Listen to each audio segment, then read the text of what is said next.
भक्तों, ओम नमः शिवाय। श्री शिवाय नमस्तुभ्यम। जय श्री महाकाल। जी हाँ भक्तों, आप सबको भी पता है कि 8 दिसंबर को उत्पन्ना एकादशी का महापर्व आ गया है। जी हाँ भक्तों, उत्पन्ना एकादशी में विशेष एकादशी मानी जाती है। तो ऐसे में आप कौन सा उपाय करें कि आपकी सारी मनोकामना पूरी हो जाए, कौन सा ऐसा विधि करें, कौन सा ऐसा व्रत करें कि आपकी जो भी मनोकामना है, जो कि वर्षों से पूरी हो ही नहीं रही है, वो मात्र ये उपाय करने से, इस दिन करने से पूरी हो जाए। तो पूरा आपको बताऊंगा। पूज्य गुरुदेव की ही कथा सुन के और बहुत अच्छे समझ के आपको उपाय बताने का प्रयास करूंगा। तो उपाय पूरा अच्छे से सुनिएगा, अच्छे से करिएगा। अगर आपने उपाय अच्छे से कर लिया, क्योंकि 8 दिसंबर के ही दिन है, शुक्रवार का दिन पड़ रहा है और बढ़िया दिसंबर का महीना है, अगहन मास चल रहा है, उत्पन्ना एकादशी है। इसके बाद जैसा कि आपको पता है 11 दिसंबर को प्रदोष का महापर्व आ रहा है। तो उसके लिए भी जो वीडियो हमारे चैनल पे आपको मिल जाएगी कि आपको प्रदोष व्रत में क्या करना है, तो उसका भी वीडियो आप पूरा देखिएगा। लेकिन फिलहाल आज हम बात करने वाले हैं उत्पन्ना एकादशी, जो कि 8 दिसंबर को पड़ रही है। तो चलते हैं सीधे उपाय की ओर कि उपाय कैसे करना है। पूज्य गुरुदेव की ही कथा सुन के और बहुत अच्छे समझ के आपको उपाय बताने का प्रयास करूंगा। तो उपाय अच्छे सुनिएगा, अच्छे से करिएगा। लेकिन उससे पहले चैनल पर पहली बार आए हैं तो वीडियो को लाइक कर दीजिए और चैनल को कर लें सब्सक्राइब, ताकि पूजनीय पंडित प्रदीप जी मिश्रा के रोज नए नए उपाय जो कि उनकी कथा से श्रवण करता हूं और अच्छे से सुन के आपको सबसे पहले प्राप्त करा सकूं।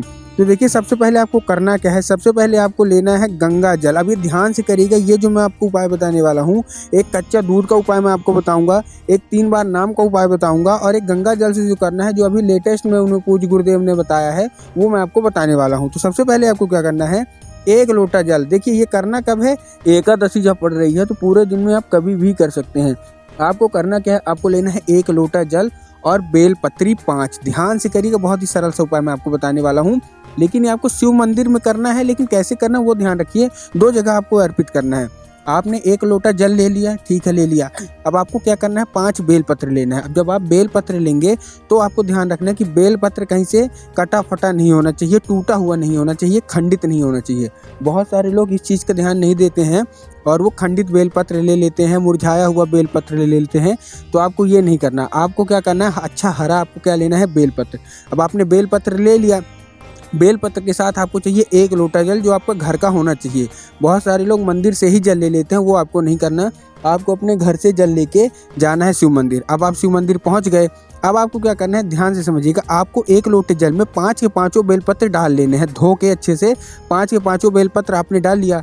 अब आपके दिमाग में आओगे कि आपका करना है, हमको शिवलिंग पे अर्पित करना है। जी नहीं, ऐसा नहीं करना। आपको क्या है, जो नंदी महाराज है ना, तो आपको क्या करना है, नंदी महाराज के पैर में, जो नंदी महाराज का उल्टा पैर है, उल्टे पैर में आप जो थोड़ा सा उठा रहता है, वहाँ जल अर्पित करना है, बेलपत्र नहीं अर्पित करना। जो आपने बेलपत्र डाल लिया लोटे में, उसको रखे रहने देना है, लेकिन वो लोटे में बेलपत्र होनी चाहिए, अलग से निकालना नहीं है। ध्यान से करिएगा। 1 लोटा आपने लिया, लोटे में आपने जल भरा, जल में आपने बेलपत्री डाल दी, ठीक। अब वो क्या बन गया, वो गंगा जल बन गया। 1 बूंद आप गंगा जल भी उसमें मिला सकते हैं, ये भी है। आपको क्या करना है, 1 लोटा जल लिए, 1 बूंद गंगा जल और 5 बेलपत्री आपने डाल ली 1 लोटे में। अब आप पहुंच गए शिव मंदिर। अब शिव मंदिर में आपको क्या करना है, नंदी का जो उल्टा पैर है, आपको वहां अर्पित करना है केवल जल, बेलपत्री अर्पित नहीं करना, केवल जल। जब जल खत्म हो जाए तो जो बेलपत्री बचे उसको आपको शिवलिंग पे अर्पित करना है, चंद्रमौली महादेव का नाम लेके। कौन सा महादेव का नाम लेके, महादेव का ही, भोलेनाथ का ही एक सुंदर सा नाम है चंद्रमौली। तो आपको चंद्रमौली महादेव का नाम लेके आपको अर्पित कर देना है शिवलिंग पे वही बेलपत्र। पूज्य गुरुदेव कहते हैं कि जो कोई भी नंदी के जल का उपाय, उसके बाद बेलपत्र शिवलिंग पे अर्पित करता है और जो भी मनोकामना अपनी वहाँ खड़े खड़े मांगता है, उसकी मनोकामना मात्र 2 से 3 महीने के अंदर बाबा भोलेनाथ अवश्य रूप से पूरी कर ही कर देते हैं। तो ये उपाय आप अवश्य रूप से कर लीजिएगा। बहुत ही बड़ा उपाय मैंने आपको बता दिया। अब हम आते हैं दूसरे उपाय की ओर। तो दूसरा उपाय बहुत ही सिंपल सा है, बहुत ही नाजुक सा है। उसको केवल आपको सुनना है और तुरंत हो जाएगा। आपको 1 लोटा जल लेके जाना है, कहाँ, शिव मंदिर। अभी आप कभी भी जा सकते हैं। कोशिश ये करिएगा, इसको आपको प्रदोष काल में करना है, शाम के समय। प्रदोष काल होता क्या है, जब सूरज ढल रहा हो, रात होने वाली हो, उसी को बोलते हैं हम लोग क्या, प्रदोष काल। अब आपने 1 लोटा चले गए। अब आपको 3 नाम लेना है, बहुत ही सुंदर सा नाम मैं आपको बता रहा हूँ। 1 लोटा जल लेके चले गए। अब जैसे ही आप उत्तर दिशा की ओर खड़े होके, ध्यान से रखिए कौन सी दिशा, उत्तर दिशा।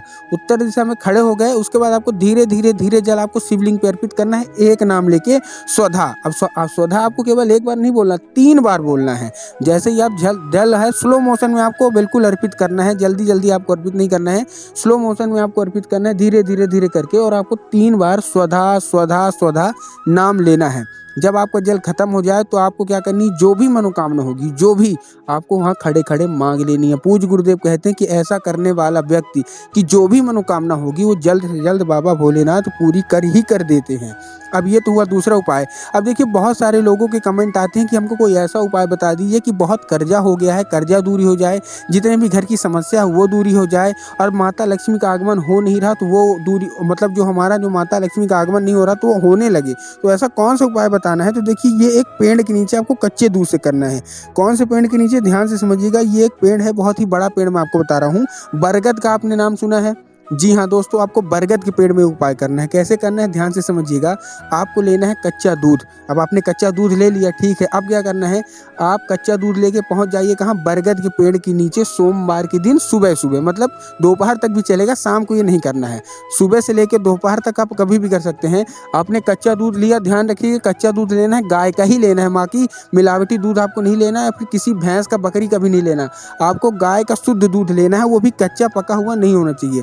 और ये लेके आप कहाँ पहुँच गए, बरगद के पेड़ के नीचे, ठीक है। बरगद के पेड़ के नीचे पहुँच गए। अब क्या करना है, अब आपको सबसे पहले बरगद का जो पेड़ है उसको 3 बार परिक्रमा करनी है। कितनी बार?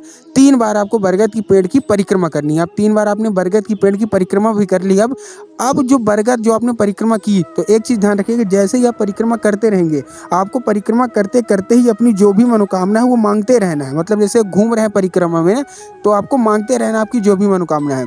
उसके बाद आपको क्या करना है, जो आपने दूध लिया है उसको जड़ में अर्पित कर देना है बरगद की। कौन सा नाम लेके? बटकेश्वर महादेव का नाम लेके। कौन से महादेव का नाम लेके?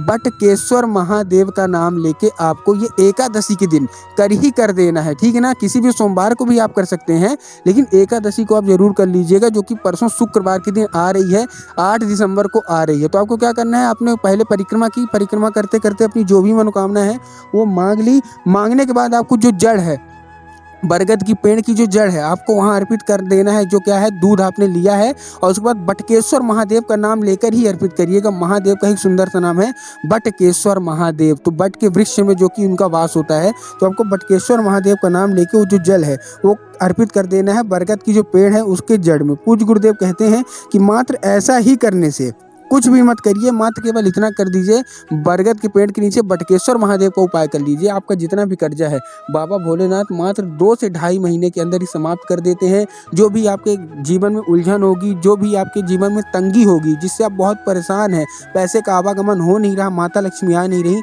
मात्र ये उपाय कर लीजिए। मैंने आपको 3 उपाय बताएं।